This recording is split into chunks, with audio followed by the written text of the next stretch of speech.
सभी याद आप लोग चैनल में कहना चाहते हैं, सम्राट चौधरी अपने आप को काबू में कर लो, नहीं तो जिस दिन यादव समझ जाएगा ना, एक बजा देगा। मुबारक हो अंधभक्तों, नरेंद्र मोदी की 8-8 घंटे की मेहनत ने इस देश को 214.8 लाख करोड़ रुपए का कर्जदार बना दिया। जो कर्जा कभी 55 लाख करोड़ रुपए का हुआ करता था, आज वो 55 लाख करोड़ रुपए से बढ़कर 214.8 लाख करोड़ रुपए तक पहुंच गया। और अब उद्योगपतियों को तो चिंता करने की जरूरत नहीं है। उन्होंने तो इतना पैसा कमा लिया कि उनकी कई पीढ़ियां आराम से बैठकर खाएंगी। और देश की जनता को भी उन्होंने काम पर लगा दिया। देश की जनता आज भी राशनों की लाइन में, गैसों की लाइन में, कभी नोट बदलने की लाइन में, कभी नोट निकालने की लाइन में लगी रहती है। और बड़ी बात यह है कि इस देश के अंदर चाहे पेपर लीक हो, चाहे इस देश के अंदर शिक्षकों के ऊपर लाठीचार्ज हो, अंधभक्तों को इन सब चीजों से कोई फर्क नहीं पड़ता। अंधभक्तों को सिर्फ एक झांसा दिया जा रहा है हिंदू खतरे का।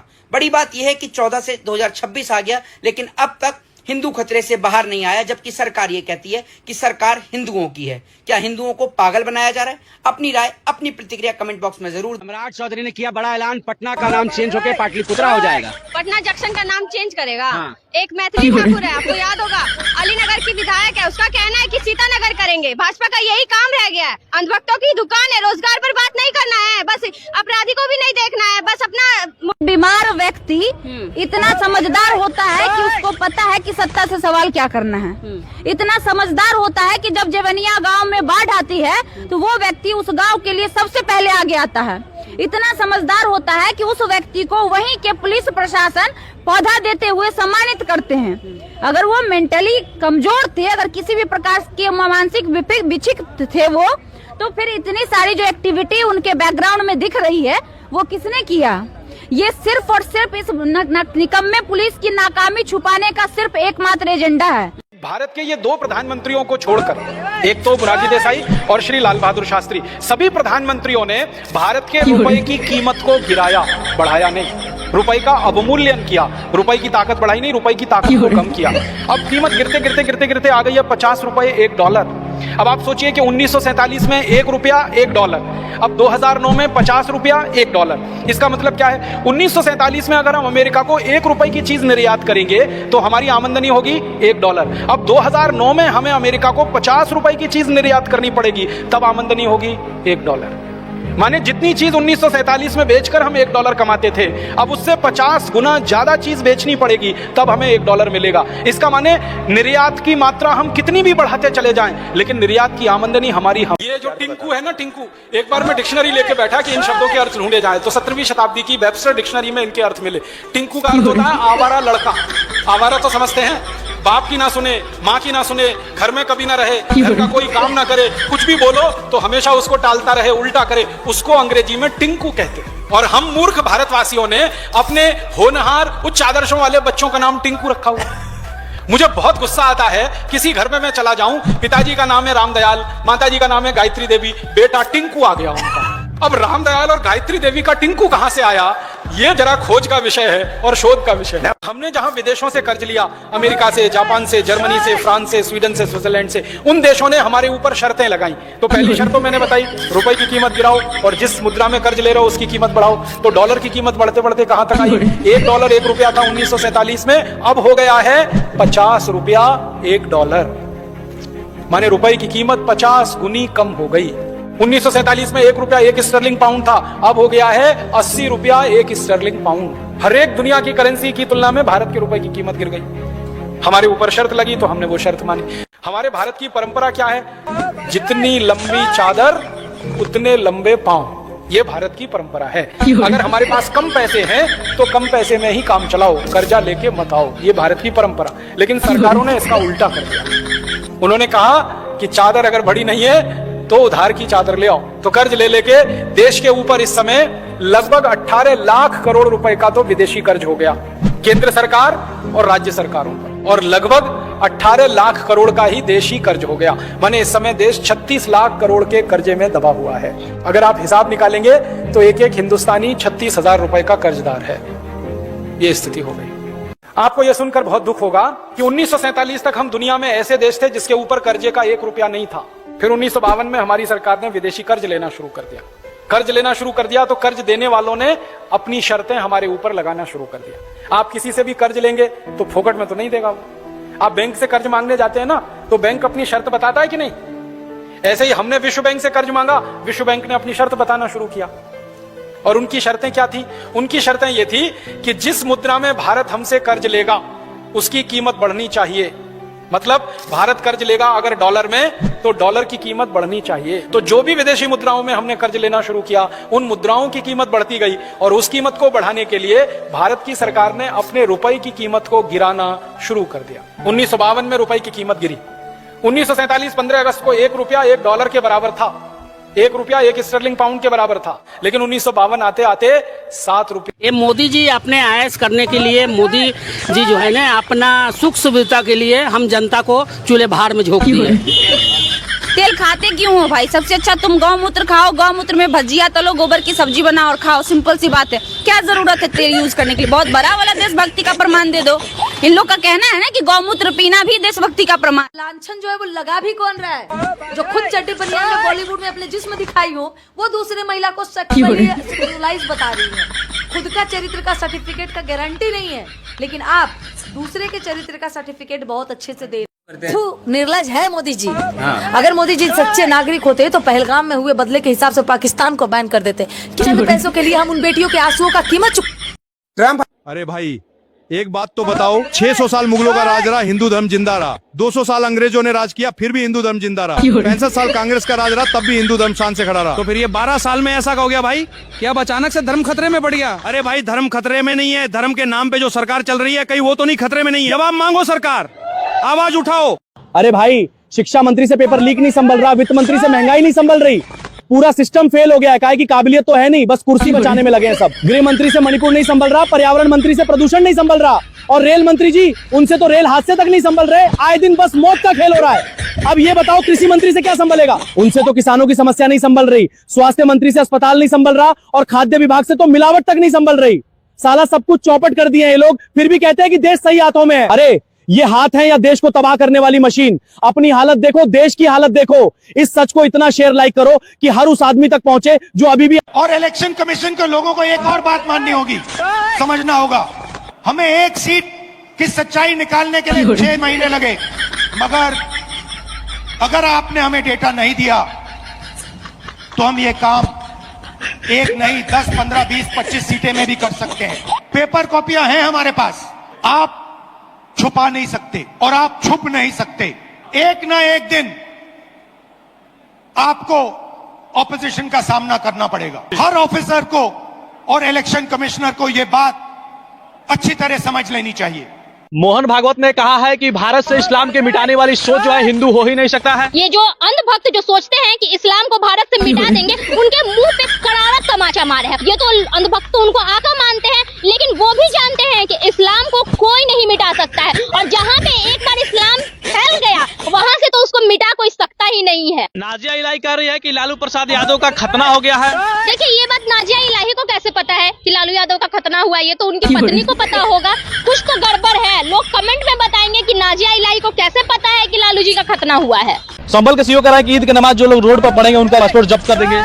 उसकी बाप की औकात है कि नमाज पढ़ने पे पाबंदी लगा देंगे? नमाज पढ़ने पे वो सीओ रोक लेगा। फर्जी सीओ है वो, सीओ नहीं फर्जी सीओ है। और ये किसके बल पे कूद रहे? योगी जी के बल पे कूद रहे सीओ। मुसलमान के नमाज पे ये सवाल उठा रहा है, तो मुसलमान जैसा वो देशभक्ति है क्या? मुसलमान 5 वक्त की नमाज पढ़ते हैं तो 5 वक्त अपने धरती माँ, अपने मिट्टी को चूमते हैं, और ये सीओ कितना बार चूमता है? Stand up comedian Zakir Khan America में जाके नाम रोशन कर दिया देश का। बताइए अंधभक्त जो है वो मस्जिद के सामने मुजरा करके कॉमेडी कर रहे हैं, और एक जाकिर खान है जो अंधभक्तों के दादा के सामने कॉमेडी जाग करके इतिहास रच दिए। ये मुसलमान के वजह से ईरान तेल और गैस का रास्ता खोले हैं। ये सिर्फ मुसलमानों के लिए, ये मोदी जी के लिए नहीं। ये 56 इंच का सीना जो कहते हैं मोदी जी कि मेरा 56 इंच का सीना है, वो सीना के ताकत ट्रंप ले लिया, अमेरिका ले लिया, इजराइल ले लिया, उसके वजह से नहीं खोला गया है, खोला गया मुसलमान। बकलोल आदमी को प्रधानमंत्री बना दीजिएगा, ठेपा छाप को मुख्यमंत्री बना दीजिएगा। ठेपा छाप को बिहार के मुख्यमंत्री बना दीजिए, प्रधानमंत्री बना दीजिए। चीनी उतरे माला, गरीब का तो खून चूस लिए मोदी जी, और वो भाषण करेंगे हमारे सामने। दुनिया में एक देश है बहुत छोटा सा, हमारे तो एक जिले से भी छोटा देश है, उसका नाम है स्विट्जरलैंड। वहां 36 बैंक हैं, अपने यहां तो उससे ज्यादा है। एक बैंक का नाम है बैंक ऑफ स्विट्जरलैंड, दूसरी का नाम है बैंक ऑफ ज्यूरिख, फिर एक है बैंक ऑफ स्वाजीलैंड। ऐसी 36 बैंकें हैं। उन बैंकों में हमारे नेता और अधिकारी पैसा लूट कर जमा करते हैं। स्विट्जरलैंड के बैंकों में नियम है कम से कम 10 करोड़ डॉलर जमा करो तब खाता खोलें। तो इसका मतलब तो पक्का है कि स्विट्जरलैंड की बैंकों में खाता खोला है अगर किसी ने, तो कम से कम 10 करोड़ डॉलर तो है उसके पास। अब स्विट्जरलैंड की बैंकों में ऐसे 80,000 खाते खुले हुए हैं। किसके हैं? भारत के नेताओं के और अधिकारियों। हम लोग खेत में अगर खेती करें तो यूरिया ना डालें, डीएपी ना डालें, उसकी जगह गोबर की खाद डालें। 1 एकड़ खेत के लिए 15 किलो गोबर, 15 लीटर मूत्र, 1 किलो गुड़, 1 किलो दाल का आटा, 1 किलो मिट्टी, ये सब मिला के ड्रम में रखें। 15 दिन तक दाल कोई भी, और उस ड्रम को 15 दिन तक छांव में रखें, सूरज की धूप में न रखें, छांव में। 15 दिन बाद खाद तैयार हो जाती है। फिर उसमें 200 लीटर पानी मिलाएं और पानी मिलाकर जो घोल तैयार हुआ उसको खेत की मिट्टी पे छिड़क दें। अगर खेत खाली है तो सीधे छिड़क दें। खेत में फसल खड़ी हो तो पानी के साथ उसको डाल दें। जब पानी लगाते हैं फसल में उसी के साथ ये मिला। ये खाद जब मिट्टी में चली जाती है जबरदस्त उत्पादन आता है। मैंने पिछले 15 साल में 50,000 किसानों को ये बात बताई, और जो किसान ने ये खाद बनाकर खेत में डाली है उन एक अंग्रेजी शब्द सुना है, BASTARD, बास्टर्ड, माने जिस बच्चे के 2 या 2 से अधिक बाप, वो है बास्टर्ड।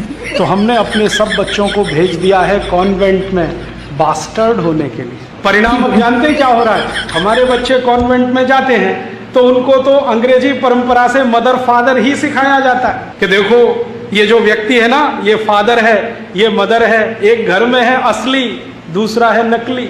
और भारतीय परंपरा पता है क्या है? हमारी परंपरा है कि एक बच्चे की 2 माताएं तो हो सकती हैं, बाप 2 कभी नहीं होते हैं। भगवान कृष्ण की 2 माताएं, एक ने जन्म दिया, एक ने लालन पालन किया। भगवान राम ने जिंदगी भर अपनी 3 माताओं को माना। एक तो जन्म देने वाली कौशल्या माता, बाकी केकई और सुमित्रा को भी माँ के समान ही माना। इस देश में जितनी आप पुरानी बातें, कभी बंबई जाने का मौका मिले तो चले जाइए। एशिया खंड की सबसे बड़ी झुग्गी झोंपड़ी बंबई में ही है, धारा। और बंबई शहर की 65% आबादी झुग्गी झोंपड़ी में रहती। दिल्ली चले जाइए, मद्रास चले जाइए, बेंगलोर चले जाइए, हर शहर में आपको दिखाई देगा 60%, 65% आबादी या तो फुटपाथ पर है या झुग्गी झोंपड़ी। ऐसे स्थान पर हमारे देश की 65% आबादी रहती है जिस स्थान पर आप 1 मिनट खड़े नहीं हो। इतनी गंदगी होती है झुग्गी झोंपड़ियों की जिंदगी। 1 मिनट आप बिना रूमाल नाक पर रखे खड़े नहीं हो सकते, इतनी तेज बदबू होती है, इतना कीचड़ होता है। कुत्ते भी वहीं होते हैं, कीचड़ भी वहीं होता है, आदमी भी वहीं होता है, और वो लोग साल दर साल अपनी जिंदगी बिताते रहे। सड़क के किनारे बड़े बड़े पाइप पड़े रहते हैं सरकार की कुछ योजनाओं में काम आने के लिए। उन पाइप में रहकर 20-20 साल, बारिश आती है तो आप जैसे लोग बहुत खुशी मनाते हैं कि भगवान की कृपा हो रही है। जो फुटपाथ पर रहते हैं वो रात दिन भगवान को गाली देते हैं कि वो सोएं कहाँ। 65% आबादी ऐसी है जो बारिश आने पर खुश नहीं होती, वो भगवान को गाली देते हैं क्योंकि सोने वाली जमीन उनकी गीली हो जाती। 62 साल हमने इतने विकास की योजनाएं बनाई। बुनियादी जरूरतों के बारे में भारत सरकार की एक रिपोर्ट तैयार हुई थी आज से 4-5 साल पहले कि कितने लोगों को बुनियादी जरूरतें पूरी करने का मौका मिलता है। 7 करोड़ परिवार हैं सिर्फ जिनकी बुनियादी जरूरतें पूरी होती हैं। बुनियादी जरूरतें माने उनके पास बिजली है, उनके पास शिक्षा है, उनके पास बीमार होने के बाद डॉक्टर की व्यवस्था है, इलाज की व्यवस्था है। सिर्फ 7 करोड़ परिवार, बाकी 14 से 15 करोड़ परिवारों के पास तो वो भी नहीं है बुनियादी जरूरतें पूरी। जब मंगल पांडे को यह पता चला कि कारतूस का इस्तेमाल करना पड़ता है, मुंह से उसको खोलना पड़ता है, उस पर गाय की चर्बी लगाई जाती है और गाय हमारे लिए माँ जैसी है, कोई हमारी माँ की हत्या करे फिर उसकी चर्बी लगाया हुआ कारतूस मुंह से खोलना पड़े तो ये तो शर्म से भूख मरने की बात है। इसलिए मंगल पांडे ने अपने अधिकारी को एक प्रश्न किया कि क्या कारतूसों पर गाय की चर्बी लेपन किया जाता है? वो ह्यूसन ने ना हाँ कहा ना कहा। और वो डिप्लोमेटिक आदमी था। हाँ कहता तो फंसता, ना कहता तो फंसता, तो चुप रह गया। फिर पूछा मंगल पांडे ने, क्या ऐसा होता है? फिर पूछा, 3 बार में उसने जवाब नहीं दिया तो मंगल पांडे को गुस्सा आया। उनके पास उनकी सर्विस राइफल थी, गोली मार दी, ह्यूसन ढेर हो। ह्यूसन मर गया तो दूसरे अधिकारी आए मंगल पांडे को पकड़ने के लिए, तो फिर मंगल पांडे ने गोली चलाई, उसमें 3 घायल हो गए, 2 फिर मारे गए। घबरा क्यों रहे हैं? इतने दुर्बल हो गए हैं, पार्लियामेंट चला नहीं पा रहे हैं, ट्रंप जी का सामना नहीं कर पा रहे हैं, क्या हो गया है? बंद करो, बंद करो। 61,000 करोड़ जो रुपए हमारे भारत के बैंकों से निकाले गए, वो पैसे कहाँ इस्तेमाल हो रहे हैं, ये जवाब मोदी जी को देना पड़ेगा। जब तक वो ये नहीं बताते कि 61,000 करोड़ रुपए निकाल कर वो क्या कर रहे हैं, भारत की कौन सी भलाई कर रहे हैं, तब तक हम भारत की जनता शांत नहीं रहेंगे। और हर एक व्यक्ति से वो गुजारिश करते हैं, भारत की जितनी भी जनता है, आप अपने खातों को चेक कराइए, आपके खातों से पैसे कट रहे होंगे और वो सारे पैसे मोदी जी को मेलोडी खिलाने में खर्च हो जा रहे हैं। तो जवाब आप पूछिएगा ना, कमेंट बॉक्स में आपको जवाब मिल जाएगा। हम लोग के भगवान लालू जी कह दे कि पुलिस को उठा के लेके चल जाओ गंगा जी में, तो कौची करेंगे? हम लेके चलना जाएंगे सबके, पुलिस को कौची करेंगे? तो एक बात पे न तो होगा, 10 गो बात बोले की जरूरत है। एक बार बोल रहे तो लेके चल जाएंगे सबके उठा के, सब राठौर चौधरी के लेके चल जाएंगे घर से उठा के। कैमरा चल रहा है तो झूठ बोल रहे हैं। जब भगवान कह दिए कि पूरे बिहार को, जैसे वो कह दिए कि हरियर गमछी वाला के उठा के फेंक दो, तो हम लोग को उठा के फेंक देंगे, उनका दम हो गया। लालू जी कह देंगे तो सबके लेके चल जाएगा हरियर गमछी। कहाँ लेके चल जाएगा? जहाँ कहेंगे वहीं लालू जी के पास। मेरे हाथ में घड़ी है, ये घड़ी बनाने वाली कंपनी के मालिक जो मैनेजर है, उनको एक बार मैंने पूछा बनती कितने की है, तो ये घड़ी बाजार में है लगभग 500 रुपए, 570 रुपए की ये घड़ी है। उन्होंने कहा जी कारखाने में तो ये 65 रुपए की बनती, सिर्फ 65 रुपए की, बाकी सब कंपनी मुनाफा लेती है, सरकार टैक्स लेती। आप साबुन खरीदो, साबुन बाजार में तो 15 रुपए का कोई साबुन आप जब खरीदते हो, उसको बनाने का खर्चा सिर्फ 2.5 रुपए आता है। आप वॉशिंग पाउडर खरीदो, वॉशिंग पाउडर तो 20 रुपए 25 रुपए किलो में जो आता है ना, उसको बनाने का खर्चा 6 रुपए आता है। मोदी जी आखिर बेच क्यों रहे हैं हमारे देश की संपत्ति? हमारे देश की आर्थिक स्थिति बदल नहीं रही है, हमारे देश में कोई सुधार नहीं हो रहा है, तो भारत के सोना बेचकर मोदी जी कर क्या रहे हैं? सिर्फ मेलोनी को मेलेडी खिलाने में बिजी हैं। तो अय्यासिया अपने घर जाकर कीजिए, हमारे भारत को गंदा मत कीजिए। देखिए एक कहते ना, अभी देखते जाइए, अभी तक उन्होंने रेल बेचा था, हवाई बेचा था, बीएसएनएल कंपनी बेची थी, जितने सरकारी संस्था थी उनको उन्होंने बेच दी थी। अब देखते देखते मोदी जी हमारे देश को बेचने पे तुले हुए हैं। एक तरफ भारत की महिलाओं से सोना ना खरीदने की बात कह रहे हैं, और दूसरी तरफ भारत का सोना, जो भारत की आर्थिक स्थिति को सुधारा जा सकता है, उस सोने को बेच दे रहे हैं। 500 का नोट आप देख लीजिए, ये आप आखिरी बार देख रहे हैं, क्योंकि अब इस पे प्लास्टिक लगाया हुआ आएगा। क्योंकि देखिए पहले, अब मतलब जितने भी बैंक करप्सी और काला धन होते थे, जब पकड़े जाते थे तो जला दिए जाते थे। अब तो पानी के अंदर भी दबा दिए जाएंगे 500 का प्लास्टिक वाला नोट, लेकिन पानी के अंदर तो नोट गलेगा भी नहीं, फटेगा भी नहीं। अब तो 2 नंबर के काम करने वालों को ऐसे भी बल्ले बल्ले है भैया। अभी तक तो मोदी जी बेचबे किए, पूरे भारत को बेच दिए, है ना। एयरपोर्ट बेचे, रेलवे बेचे, माने हर चीज, रेलवे, बिजली सब बेच दिए। कम से कम 10 रुपया का झालमुड़ी तो खरीद लिए, ये बात नहीं सोच रहे हो? झालमुड़ी कैसे दुकान है? वो झालमुड़ी मोदी जी का अपना दुकान है। मोदी जी शुरू से ही, मोदी का जो चेहरा है गिरगिट से ज्यादा ही बदलता है उनका, गिरगिट से ज्यादा मोदी जी का चेहरा बदला। गिरगिट, वो झालमुड़ी पुराना कोई दुकान नहीं है उसमें। इस चोरों के भरे हुए दुनिया में मंदिर भी अगर सुरक्षित नहीं है, मंदिर से भी पैसे चोरी हो जा रहे हैं, मंदिर से भी सोना चोरी हो जा रहा है, अगर भगवान के दामन से भी कपड़े छीन लिए जा रहे हैं, तो ये किसका काम है? ये बेहतर आप जानते हैं। उनकी बहन पता नहीं कितने लोगों के साथ बिरयानी खाकर बिस्तर तक गई होंगी। ये मजाक थोड़ी है। अब टीवी पर आप पूरी दुनिया के सामने एक ऐसा वर्ड बोल दें जिससे तमाम महिला जाति को तकलीफ हो जाए, वो कितना भरोसा की होगी अपने दोस्त पे। पहले हमारे देश के ऐसे प्रधानमंत्री हैं जिन्होंने भारत का सोना बेच दिया है। इससे पहले कितनी भी आर्थिक स्थिति खराब हुई, हमारे भारत को सोना का गिरवी रखा गया, ना कि बेचा गया। और आज हमारे भारत के सोना को बेच दिया गया, ना कि गिरवी रखा गया। मनमोहन सिंह ने भी सोना को गिरवी रखकर भारत की आर्थिक स्थिति सही की थी, लेकिन मोदी जी सोना बेचकर भी भारत की आर्थिक स्थिति नहीं सुधार पाए। तो ये फेल्योर प्रधानमंत्री के अलावा और कुछ नहीं है। मैं तो फकीर हूँ। देखिए प्राइम मिनिस्टर का बात सुनिए, राजीव गांधी ने बोले थे कि हम मेरा जो जिंदगी है ये देश के लिए कुर्बान है।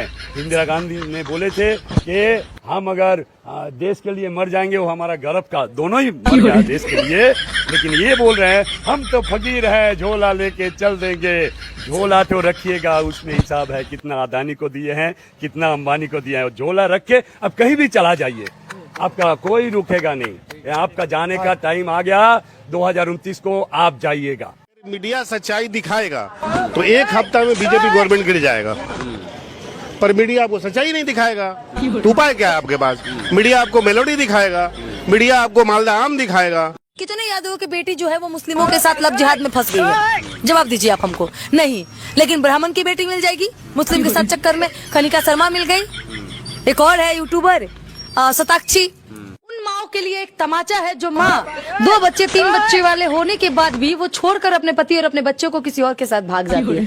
आज उन सारे माओ को ये माँ की ममता देखनी चाहिए, वो तस्वीर, वो मंजर दिखनी चाहिए। 7वें फेल मुख्यमंत्री, विपक्ष के नेता 9वीं फेल, और स्वास्थ्य जिसका खुद का ठिकाना नहीं है वो स्वास्थ्य मंत्री बन जाए तो यहाँ पढ़े लिखे लोगों को ठेला ही लगाना पड़ेगा। तो TRE 4 के स्टूडेंटों के लिए एक ही बात कहना चाहिए, एजुकेशन का ना स्पेलिंग भी इन लोगों को नहीं पता होगा, इसीलिए शायद आज ये लोग दूसरे को 10वीं पास कराने की बात कर रहे हैं। पहले आप अपने बिहार के 7वीं फेल CM को 10वीं पास करा दीजिए, फिर आप तेजस्वी। 5 साल में विदेश यात्रा पर इनका खर्चा हुआ 514 करोड़।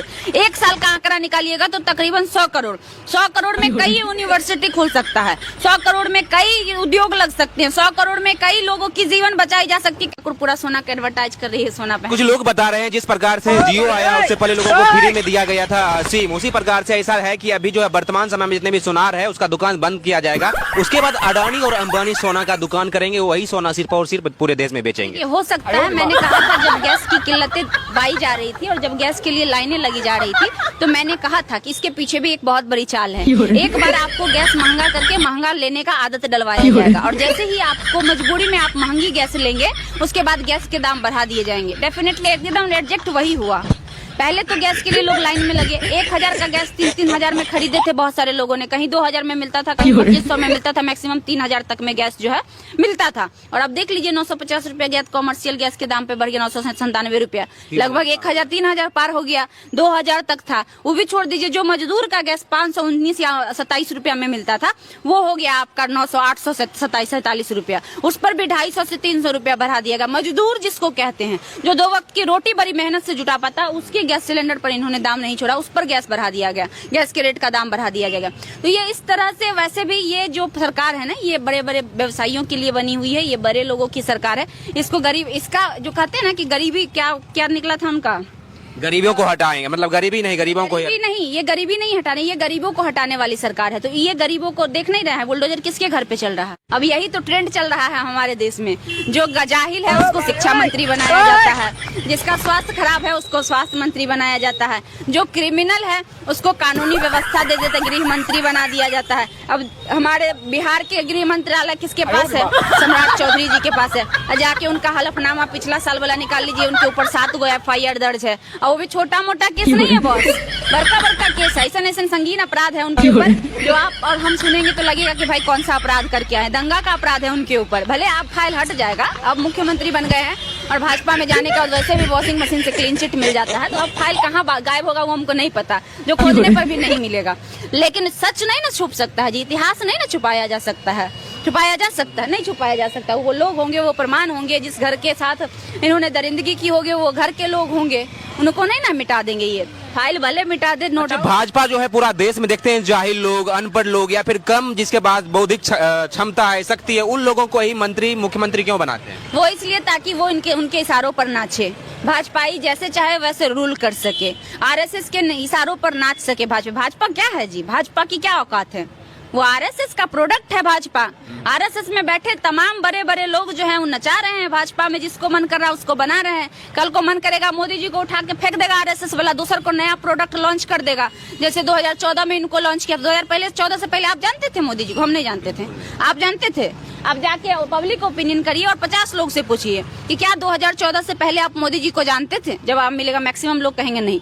तो अचानक से ऐसा क्या बड़ा कांड कर दिया मोदी जी ने कि पूरा देश जान गया उनको। तो भाई उनको लॉन्च किया गया 14 में, प्रोडक्ट किया गया RSS के द्वारा, उनको एडवर्टीजमेंट करवाया गया, लाखों लाख रुपया उस पे अडानी और अंबानी खर्च किया, उसके बाद उनको लॉन्च किया गया और बदले में अब वो अडानी अंबानी के लिए कर रहे हैं, हर काम उसी के लिए कर रहे हैं।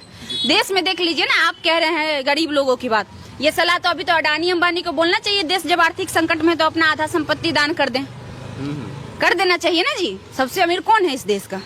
अडानी अंबानी टाटा बिरला जो भी है वो है, तो उसको आधा संपत्ति बोले मोदी जी की अपनी आधी संपत्ति आप दान। बिहार के दरभंगा जी महाराज ने तो किया भी था, उदाहरण दिए थे। वो तो किए ही थे, बहुत सारे लोगों ने किया था। दरभंगा महाराज की महारानी ने अपना सारा सोना गिरवी रख दिया था जब देश आर्थिक संकट में आया था। तो अब वो बोले ना भाई कि ये मुकेश अंबानी की जो पत्नी है, कौन अंबानी है, नीता अंबानी का है, वो उसके पास बहुत सोना है। देखते हैं शादी वादी में आती है तो पूरा बदन सोना से भरा रहता है। कहे कि 2-4 किलो सोना, 10 किलो 50 किलो दान कर दे, क्या दिक्कत है, करके दिखाए।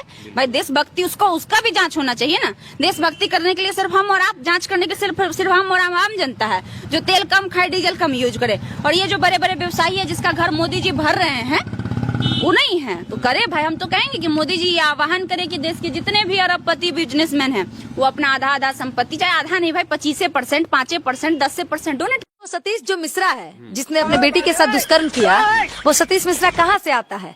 RSS का मेंबर है।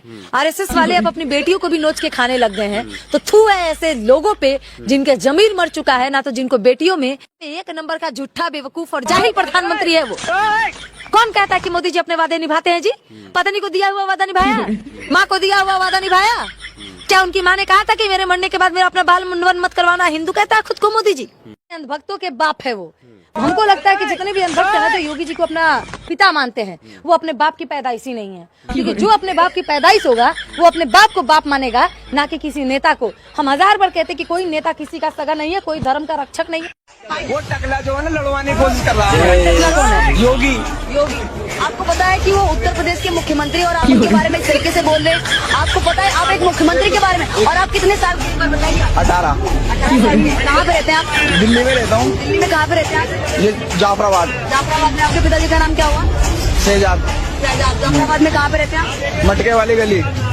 आप पूरे बात आपने योगी जी के बारे में, आपने योगी जी के बारे में ये तो आइला मोहम्मद लिखने गए, जेल भेजा जा रहा है। हाँ गर्दन भी कटते, जब भी कटवा देते हम गर्दन कटवा दोगे और काट भी देंगे।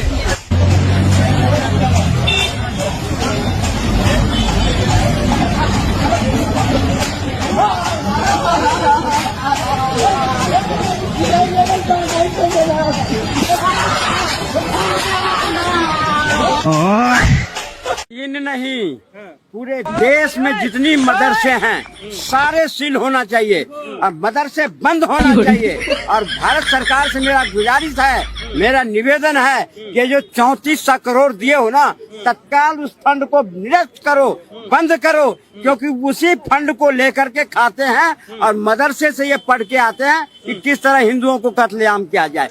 मैं तो गोदी मीडिया को पीठ पीछे रोस्ट करता हूँ, भाई तो सामने मुंह पे रोस्ट कर रहा है। टेस्ट कोई भी हो, मुद्दा कोई सा भी हो, कुछ सुअर अपना काम करने जरूर पहुंच ही जाते हैं। इसको पता नहीं बीजेपी से RSS से कितना पैसा आता है, ये हर प्रोटेस्ट खराब करने पहुंच जाता है। चाहे हिंदू प्रोटेस्ट कर रहे हो, चाहे मुसलमान प्रोटेस्ट कर रहे हो, चाहे कोई भी कर रहा हो। ये दीपक शर्मा है, ये हर जगह प्रोटेस्ट खबर खराब करने पहुंच जाता है। पहले और भी बढ़िया चश्मा लगाया करते थे, अब आपने वाला चश्मा लगाना छोड़ दिया, पायलट वाला। क्या गाली बताओ? आप सुअर बोल रहे हैं, कॉकरोचेस भी आएगा तो सुअर भी तो आएंगे कोई। आप मुझे सुअर बोलेंगे। कुछ लोग हैं यहाँ पे सुअर बन के आते हैं, सारे प्रोटेस्ट खराब कर देते हैं। चाहे हिंदू का, आप पत्रकार हो? आप पत्रकार हो? आप दिल से बताओ, पत्रकार हो? ये पत्रकार नहीं है, ये गोदी मीडिया के गोगी सुअर हैं, ठीक है। ये बस प्रोटेस्ट खराब करने पहुंच जाते हैं। इंस्टीट्यूट से मैंने जर्नलिज्म किया हुआ है, डिग्री ली हुई है, उसके बाद मैं पत्रकारिता कर रहा हूं। डिग्री को आपने कितना जस्टिफाई किया है? उस डिग्री, मैंने पॉलिटिकल साइंस में डिग्री की हुई है। जैसा कि मैं आप लोगों को पहले से ही बताने की कोशिश कर रहा हूँ कि इन लोगों की एक पूरी गैंग है। जैसे कि ये दबंग रिपोर्टर है और ये दक्ष चौधरी गैंग की महिला है। ये इनको थोड़े दिनों पहले टिकट नहीं मिल रही थी, कौन सी इंडिगो वाले शायद इनको फ्लाइट में नहीं बैठने दे रहे थे, इनको बैठने भी नहीं देना चाहिए वैसे तो। ये देखो सारे प्लान करके करते हैं। अभी थोड़ी देर में ये इसको इंटरव्यू देगा और ये कहेगी कि हिंदू राष्ट्र के लिए खतरा है आम आदमी पार्टी या कॉकरोच जनता पार्टी या कांग्रेस पार्टी, सारी पार्टियां। ये हर प्रोटेस्ट को खराब करने पहुंच जाते हैं। यहाँ पे आके लोगों को बर्ग लाने की कोशिश करेंगे। ये पैसे के लिए पूछ रहे हैं, पैसे कितने मिले मेरे को ये वीडियो बनाने के। पैसे किसको मिलते हैं यहाँ पे? एक ही पार्टी को मिलते हैं, गोदी मीडिया का जो काम करते हैं सिर्फ उनको पैसे मिल रहे हैं इस टाइम पे भारत में। और किसी को अगर पैसे मिलते होते तो ये लोग ऐसे आए नहीं होते। ये बसों में भर के आ रहे होते, जैसे गलगोटिया के स्टूडेंट्स आते हैं ना बसों में भर के, ऐसे आए होते हैं यहाँ पे सारे लोग ना। एक फ्री मील भी मिल रहा होता है इनको, शायद फ्री मील भी मिलता है। अब यहाँ से बीजेपी के पार्टी ऑफिस जाएंगे, वहां इनको फ्री मील भी मिलेगा एक। यहाँ पे वो दक्ष चौधरी वगैरह नहीं आए, नहीं उनका तो इंटरव्यू मैं लेता। इन लोगों को मैं इतना वो मानता नहीं हूँ कि इनका इंटरव्यू टाइप कुछ लिया जाए। ये छोटे लोग हैं, उनके कहेंगे राम राज है उत्तर प्रदेश नहीं, जंगल। कौन भगवान या कौन अल्लाह कहते हैं कि अगर आपके ऊपर रंग पड़ गया तो आपका रोजा टूट गया? अगर हम लोग आपके रमजान में आपका साथ दे सकते हैं, अगर हम लोग आपको कोई दिक्कत नहीं दे रहे हैं अपने आसपास, क्योंकि आपकी संख्या बहुत कम है, अगर हम लोग दिक्कत करने पे आए तो मुसलमानों को बहुत दिक्कत होगी, लेकिन हम करना नहीं चाहते हैं। अगर हम लोग आपके धर्म की सम्मान कर रहे हैं तो बेहतर होगा कि आप भी हमारे धर्म की इज्जत कीजिए। इसको कहते हैं जिहाद। इसको लव जिहाद भी नहीं करेंगे, क्योंकि लड़कियां प्यार करके अपना जिहाद नहीं करवा रही है। यहाँ पे एक लड़की है जो पार्लर चलाती है और पार्लर के आड़ में किसी लड़की के साथ दुष्कर्म कराती है, और जिन लड़कियों को नहीं पता कि मेरे साथ क्या हुआ है और उनके साथ इतनी गलत होते हुए यास्मीन को सजा एक ही होनी चाहिए। इसको कहते हैं जिहाद। इसको लव जिहाद भी नहीं करेंगे, क्योंकि लड़कियां प्यार करके अपना जिहाद नहीं करवा रही है। यहाँ पे एक लड़की है जो पार्लर चलाती है और पार्लर के आड़ में किसी लड़की के साथ दुष्कर्म कराती है, और जिन लड़कियों को नहीं पता कि मेरे साथ क्या हुआ है और उनके साथ इतनी गलत होते हुए यास्मीन को सजा एक ही होनी चाहिए। लेकिन नीतीश कुमार जी हम लोग के वोट से 20 साल मुख्यमंत्री रहे, लेकिन कुशवाहा समाज को आगे नहीं बढ़ाए। सम्राट चौधरी जी, अपराधियों का कोई जात या कोई धर्म नहीं होता। हर जाति हर धर्म में अपराधी है। कपड़े के रंग से आप किसी को जज नहीं कर सकते कि कौन अपराधी है। सारे अपराधी तो आपकी पार्टी में मंत्री, सांसद, विधायक बनकर बैठे हुए हैं। आपको नौकरी नहीं मिली, स्टूडेंट के लिए नौकरी नहीं मिली। मेरा खुद का बिजनेस है, तो आप क्या डिजाइनर हूं मैं। अच्छा, क्या क्या करती हो आप? नफरत फैलाने के अलावा क्या करते हो? कांग्रेस से जम जाएगा। नहीं, नौकरी क्या करते हो? बात करिए तमीज से, तमीज से। आप मालविया नगर गई हैं, आप जहाँ पे मुसलमानों ने बचाए लोगों की जान, वहाँ पे गई हैं आप? तो उसकी तारीफ बोला ये कब क्या? अब मिले उनसे? अरे असद गलत है, असद गलत है, बिल्कुल गलत है, असद गलत है। लेकिन नीतीश कुमार जी हम लोग के वोट से 20 साल मुख्यमंत्री रहे, लेकिन कुशवाहा समाज को आगे नहीं बढ़ाए। सम्राट चौधरी जी, अपराधियों का कोई जात या कोई धर्म नहीं होता। हर जाति हर धर्म में अपराधी है। कपड़े के रंग से आप किसी को जज नहीं कर सकते कि कौन अपराधी है। सारे अपराधी तो आपकी पार्टी में मंत्री, सांसद, विधायक बनकर बैठे हुए हैं। 2 कौड़ी के coaching mafia, Khan sir coaching mafia हो गए, तो इनको क्या हम मीडिया माफिया कहें? दलालों को इनको मीडिया माफिया कहा जाए? जो मोदी के तलवे झाड़ते हैं बैठ के, वो कौन है? नीट पे बात करिए आप नीट पे बात करिए। पहले नीट मैंने पेपर नहीं दिया क्या? नीट आप पहले नीट पे बात आइए, आप पहले नीट पेपर पे आइए। एक बहिन है रूबी का, और वो एकदम साफ है, वो कुछ नहीं बुझाता है उसको, तो और कुछ नहीं। वो हिंदू मुसलमान वाली एक्सपर्ट है। दुगने रखेगी, दुगो मुर्गा लड़ाइए, कई सब साइंस हमारा नहीं बुझाता है यहाँ पे। ये सब हमको नहीं पता, खाली दुगो मुर्गा लेकर लड़ाइए, हमको ये सब नहीं बुझाता। अरे भाई, टॉपिक की बात बोलो। कोर सेक्टर इंडस्ट्री, अंजना सुनो ध्यान से, इकोनॉमिक्स के क्लास ले लेना, 200 रुपये का आता है, समझे? तो तुम्हारे बच्चा का स्कूल नहीं है जो 5-10 हजार रुपया लगे वहां पर। अब सुनिए ध्यान से, अंजना 200 रुपये का कोर्स आएगा इकोनॉमिक्स का, उसमें पढ़ना core sector industry. Core sector industries में जिस दिन 40 बड़ी कंपनियां आ जाएंगी, महंगाई ऑटोमेटिक कंट्रोल हो जाएगी। नेवर गिव मोनोपोली इन कोर सेक्टर इंडस्ट्री। ये इकोनॉमिक्स का सिंपल सा रूल होता है कि कोर सेक्टर इंडस्ट्री जैसे पेट्रोलियम है, कोयला है, बिजली है, गैस है, स्टील है, सीमेंट है, फर्टिलाइजर है, ये सब कोर सेक्टर इंडस्ट्रीज है। इसमें कम से कम 40 बड़ी कंपनियां होनी चाहिए। ऑटोमेटिक महंगाई क्या हो जाएगा? कम हो जाएगा। लेकिन हम क्या बताएं?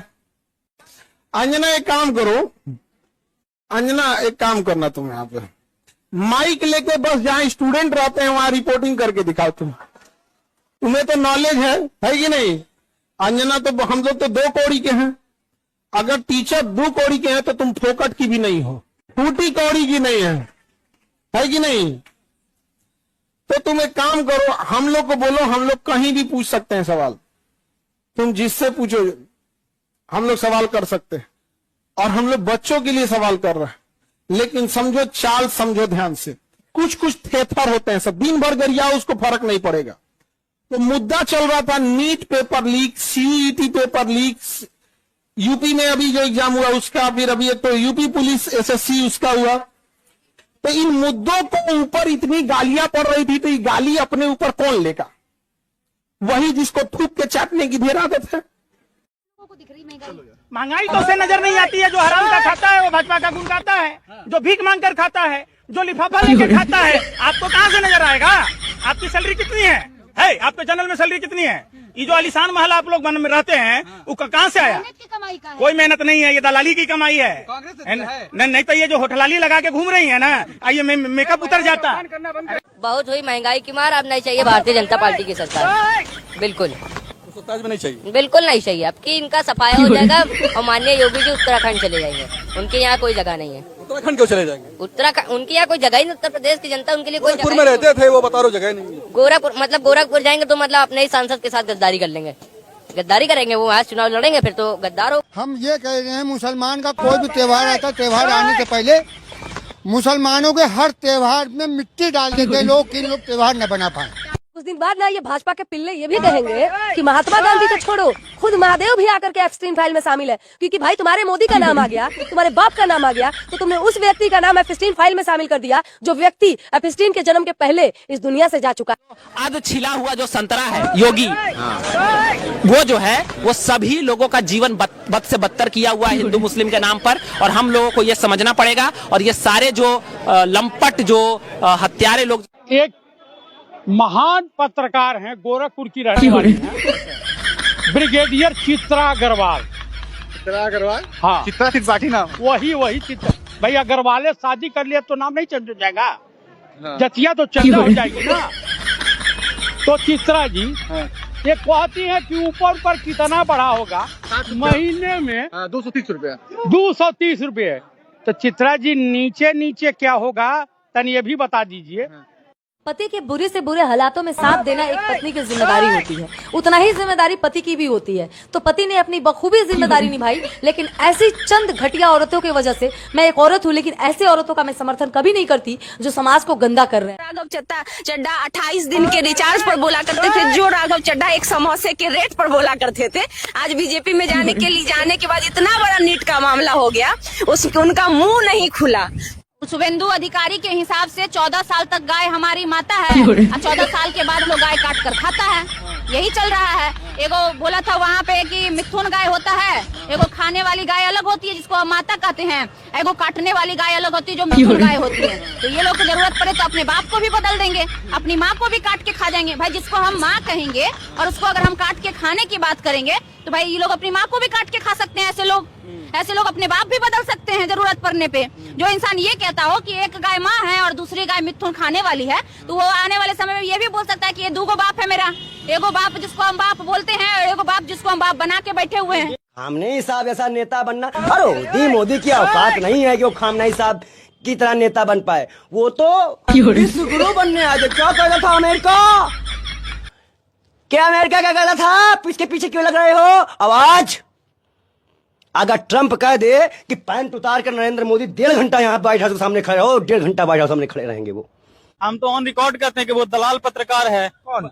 अंजना ओम कश्यप पैसा लेकर गोदी मीडिया है। अगर गोदी मीडिया का कतार खड़ा हो ना तो सबसे आगे हम लोग अंजना ओम कश्यप को देखते हैं। नंबर 1 गोदी मीडिया में नंबर सम्मान था, लेकिन अब हम लोग बिहार से जितने भी छात्र हैं वो सबसे बिकाऊ पत्रकार में नंबर 1 का श्रेणी हम लोग अंजना ओम कश्यप पूछ लिए, सबसे सब दे रहे हैं ना 1 नंबर। अंजना ओम कश्यप भारत की सबसे प्रथम बिकाऊ पत्रकार अब हो चुकी है। पहले सबसे ज्यादा बिकाऊ, सबसे मतलब 1 रैंक है। जी सही बोल रहे हैं। हाँ बिल्कुल सही बोला। अंजना क्या कह रही है?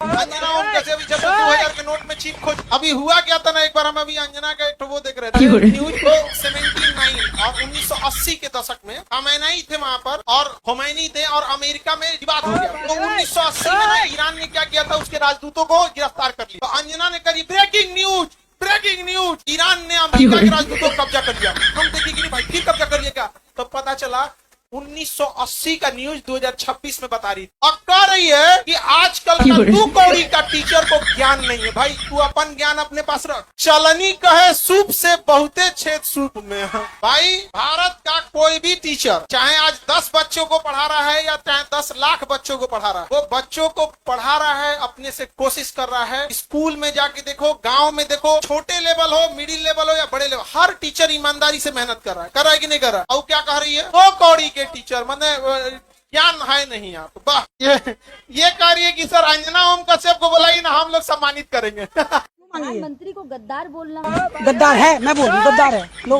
मैं तो नहीं मांगूंगा, देश बोलेगा आने वाले समय सब बोलेंगे गद्दारी देश के साथ कर रखी है, युवाओं के साथ गद्दारी, महिलाओं के साथ गद्दारी, किसानों के साथ गद्दारी, देश के साथ गद्दारी कर रखी। पकड़ लो, करो अरेस्ट, आओ 5 केस हो रखे मेरे ऊपर, कर लो छठा केस, कर लो अरेस्ट, डिटेन कर लो। अच्छा एक बात बताइए, आप अंजना को दोषी कह दे रही हैं? एक वो चैनल अडानी का, एक वो अंबानी का, फिर अडानी का, फिर अंबानी का, फिर अडानी का, फिर अंबानी का, फिर अडानी का, फिर अंबानी का। तो आपको लगता है अरे मैडम वो लोग तो वर्कर है, स्टाफ है, मालिक जो कहेगा वो करेगा। अब उसको सोचना है ना कि हम चमचागिरी करें, गुलामी करें। चमचागिरी क्या करती है, दिखाती है जो है, सच्चाई दिखाती है। 2000 के नोट में चिप था, सच्चाई था ये।